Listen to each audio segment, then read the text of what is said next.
Coming up on this edition of The Center of It All. We're in downtown Bellefonte for their Victorian Christmas celebration. We talk to Gene Weller from the Center County Toys for Tots and get jazzy at Zero-points Nutcracker Swing. These stories and more coming up next on The Center of It All.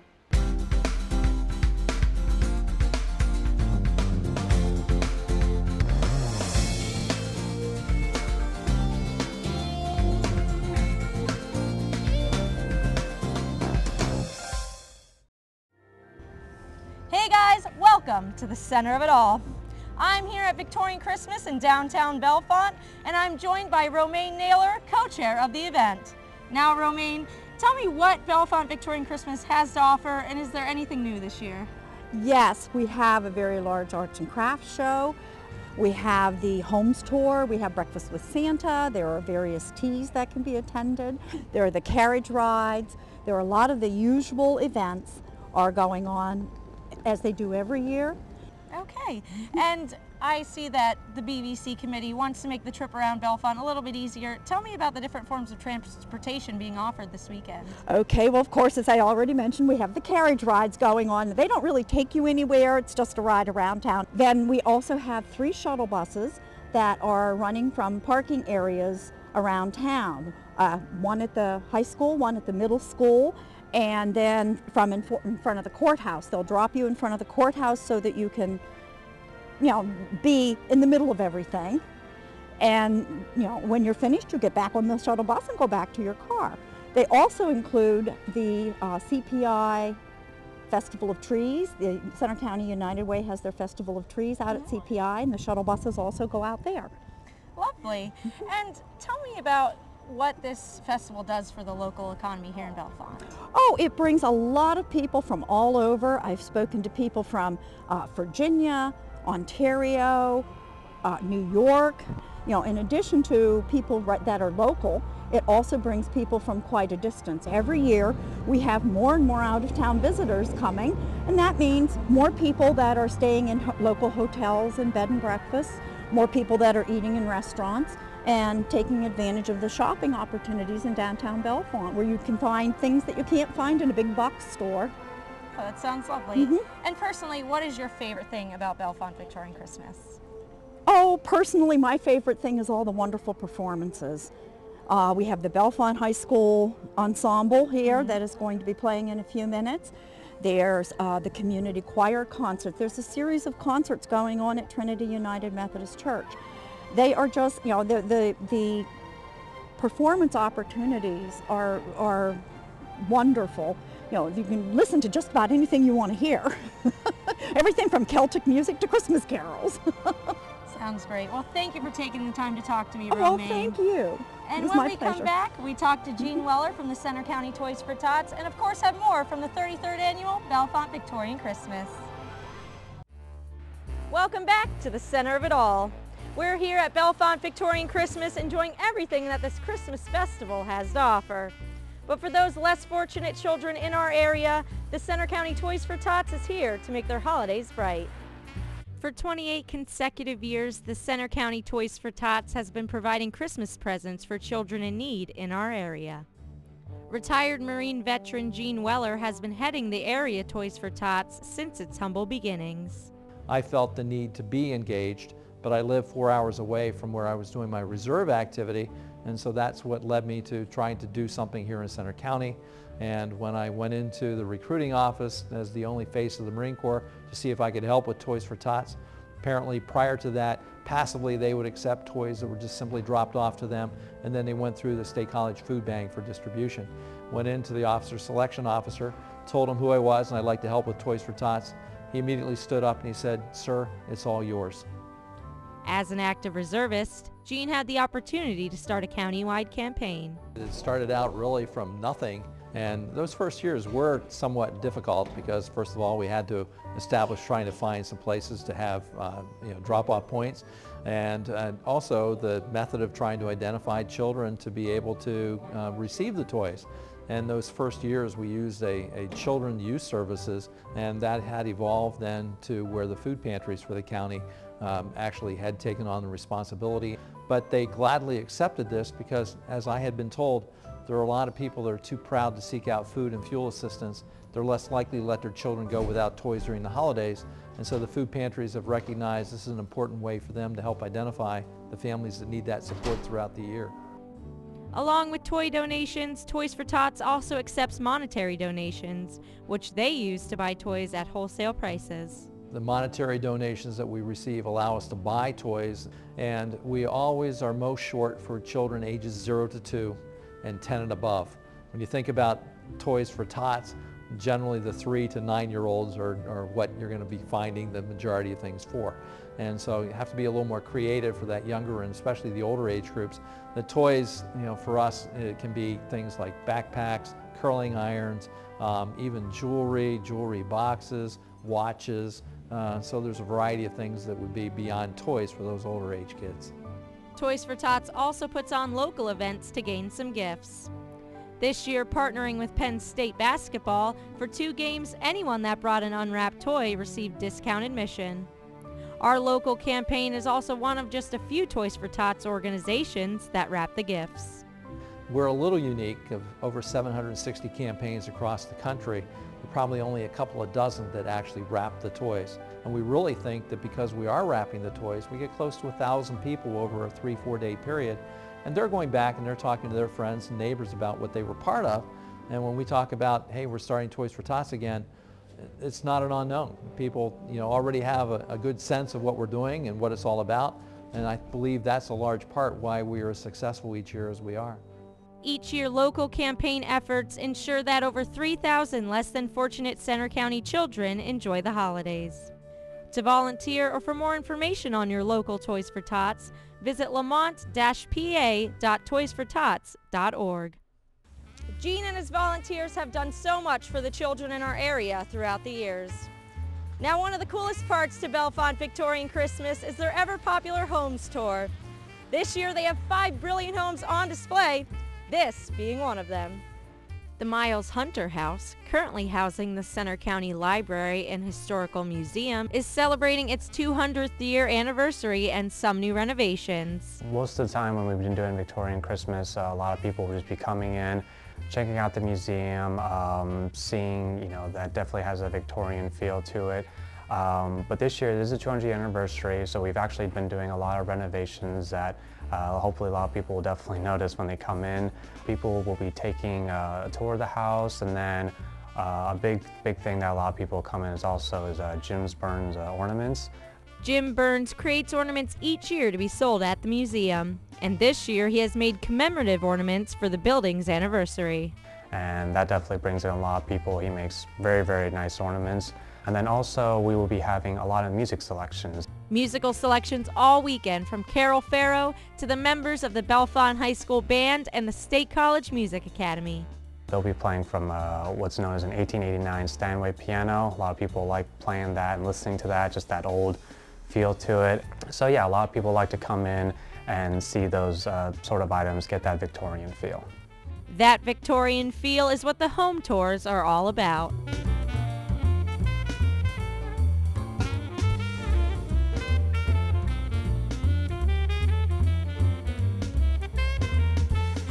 Another featured house on the Bellefonte Women's Club Homes Tour is the F. Potts Greenhouse on the corner of Lynn and Allegheny Streets. I do hope people spend some time in this house. It's actually rather plain as far as an older home, and even some of the artwork in the hallway may look primitive, but there's a lot of Bellefonte in this house. Now owned by Bill Tressler Esquire, over the years Bill has gathered many objects from the original owner. There's a lot of things in this house that are actually original to the house. There's a picture in the hallway that was recently gifted to me by a woman who I won't tell you her age, but the picture was gifted to her by an owner of this house, probably who owned this house in the 1930s, and that woman was a caretaker for the original builders of this house, and that picture is original to the house. And I was very honored that she gave me the picture. The F. Potts Greenhouse is a unique Victorian design. Built in 1858, Bill has spent the last 2 decades restoring the house's original architectural features. It came out of a pattern book of Samuel Sloan, who was a famous Philadelphia architect. And what I've tried to do slowly over the last 20 years is actually restore, as much as I can, take it back to its original architectural features. They're rather plain because the house was built 1858 before all of the ornate Victorian architect came into being, and also it was styled a country cottage. But there's some pretty things: the cove molding, the tongue and groove floors, the original hardware on the windows. The windows themselves have some antique glass. So I hope people will just take some time and look around and look for some Bellefonte cues while they're here. Born and raised in Bellefonte, Bill has been to Bellefonte Victorian Christmas once or twice before, and his favorite part is the holiday music. The thing that I really do enjoy is the music. It's the Trinity United Methodist Church hosts, oh my, it may be half a dozen different musical groups, and that church is beautiful. Stained glass windows, pipe organ, grand piano, and there's some beautiful music in there, and of course it's all topped off with the Bellefonte Community Choir doing its show. So I'd say Friday night opening and the music throughout the weekend. The tours are a great way to experience Victorian Bellefonte, and there are many forms of transportation to get you around town this weekend. When we come back, Mel is teaching us how to make a classic loaf of bread. Hey guys, welcome back to the center of it all. The stars of the Christmas feast are always turkey, stuffing, and mashed potatoes, but the dinner just wouldn't be the same without those rolls. Mel has got her grandmother's secret recipe on bread making.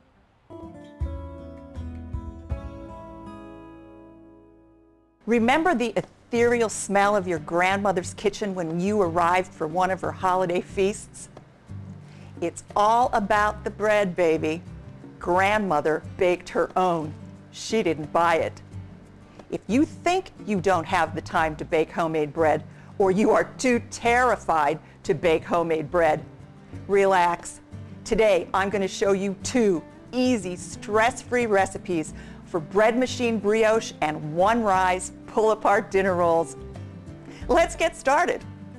This is my grandmother's recipe for pull-aparts, and it's the very first yeast bread recipe that I learned how to make.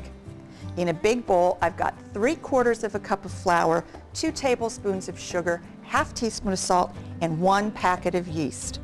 All I'm going to do is stir these around with a nice big, I'm using a plastic spoon, a wooden spoon. I've got 3/4 cup of warm milk with 2 tablespoons of butter that's been melted into it. I'm going to add all of this to my bowl. And I'm just going to stir. And this is really liquidy right now. And I'm going to stir this till I have almost all of the lumps out, or you can stir longer if you want to get all of the lumps out, but that's not really the important part. That looks fantastic, and that took less than 30 seconds to do. Now, I've got 1.5 cups of more flour, and I'm going to add this to the mixture in about thirds. Quarters is fine. 3 increments. I'm going to keep stirring and stirring and stirring. Scraping down the sides of the bowl with a spoon. You've seen that in recipes, I'm sure. Time to add another 1/3 of flour. Stir it again. Now you can see, if the camera can get in here, the dough is starting to pull apart from the side, pull away from the sides of the bowl. I'm scraping the sides and the bottom. And now what I'm going to do, see, it's a soft mass. And I'm just going to add this last 1/3 of the flour to the bowl. And now I'm going to knead. I'm going to put my hand in here. And kneading is the process of developing the gluten in the flour. And you put the heel of your hand down and continue to turn the bowl at 1/4 turn each turn until you get a smooth dough. Now, depending on the humidity in the air, this is going to take 1 minute, 2 minutes. Not a lot of kneading for this dough recipe. Heel your hand down, press, turn, Easy enough so far. Press, turn, press, turn. I've got a beautiful piece of dough. And now what I'm going to do is I'm just going to put it in the bottom of this bowl, and I'm going to cover it with a cotton cloth and let it rest for about 10 minutes. And this rest period is going to allow the gluten to absorb the flour, and it's going to make my dough really smooth and elastic.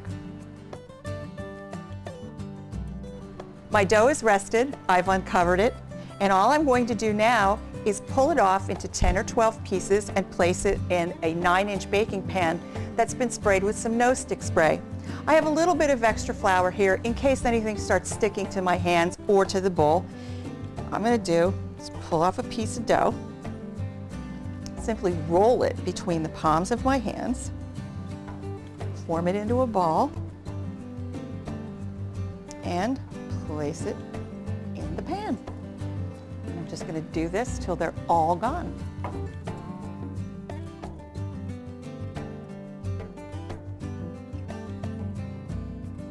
I've got 12 dinner rolls today, and all I'm going to do is cover them with this towel again and set them aside for about 40 to 50 minutes until they're doubled in bulk. And what I want to really tell you that's important is it's the doubling in size, not so much the time. So if it takes your kitchen a little longer to double in size, that's fine. Meet my bread machine. My grandmother didn't have one of these, but if she did, she would love it as much as I do. I've got the bread pan from outside of the inside of the machine, and all I'm going to do, I've melted a half cup of milk with 2 tablespoons of butter, and I'm going to add 2 tablespoons of sugar and a half teaspoon of salt. Now you remember when we made our yeast dinner rolls that in the bowl, what we did was we mixed our dry ingredients and added our wet ingredients. The only thing you have to remember when using a bread machine is it's the opposite.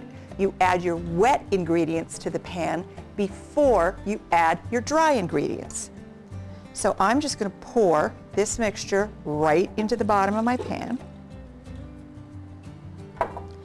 And now I'm going to add 1 egg because brioche is an enriched white bread that's made with butter, milk, and eggs.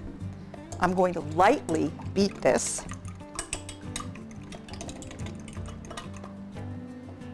I'm going to add my egg right to this pan.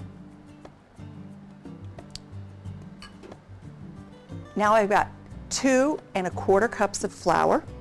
I'm going to add that, put it right in on the top. I am not going to stir this.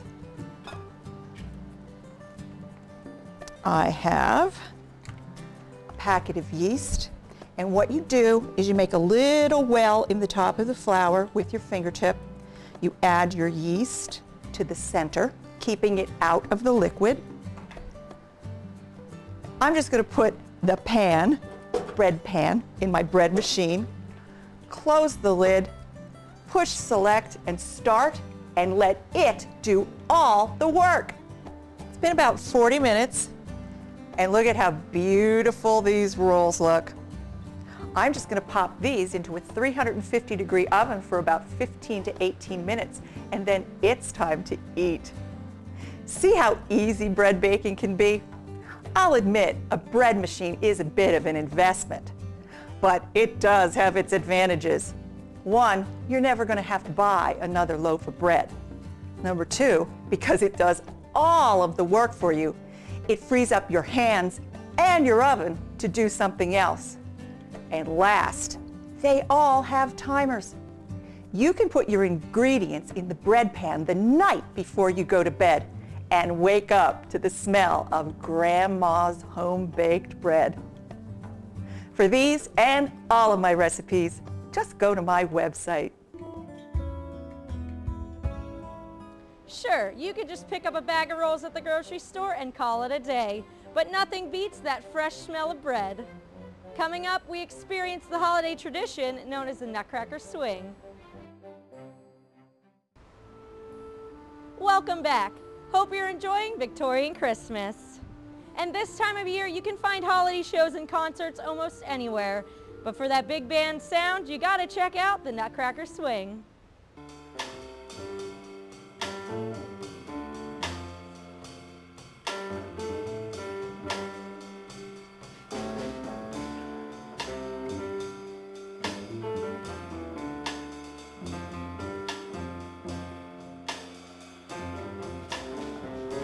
Big band, big sound.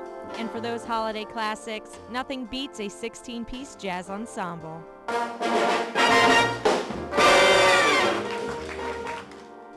Zero-Point is your neighborhood big band with the who's who of regional jazz all-stars. Zero-Point is essentially an all-star jazz band. We have 5 saxophone players, 8 brass players, a rhythm section from the whole central Pennsylvania. About half of the band, 2/3 of the band, come from State College.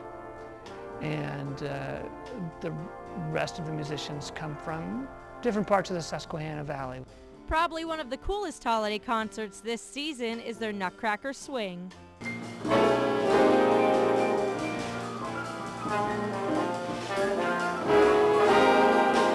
This being their 3rd annual performance, both the State Theater and Zero-Point are proud to be building a holiday tradition in downtown State College. This is our 3rd consecutive year doing this concert at the State Theater. First half of the concert, as you saw, is all holiday music. That's not the Nutcracker Suite. And a lot of the music was written by or arranged by members of the band. And then the Nutcracker, you know, people enjoy it so much. It's a blast to play sort of our jazzy versions of Christmas music, and we have a Hanukkah tune in there actually. And it's music that people recognize and that they know, but they're hearing it in a different way. And it's a lot of fun.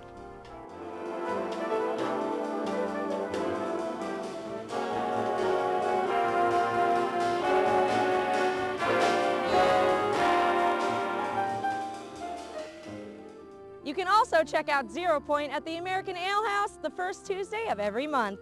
Well, I had a blast at this year's Bellefonte Victorian Christmas, but that's all the time we have here on this edition of The Center of It All. Be sure to check us out on YouTube and like us on Facebook. Thanks for joining and have a very happy holiday.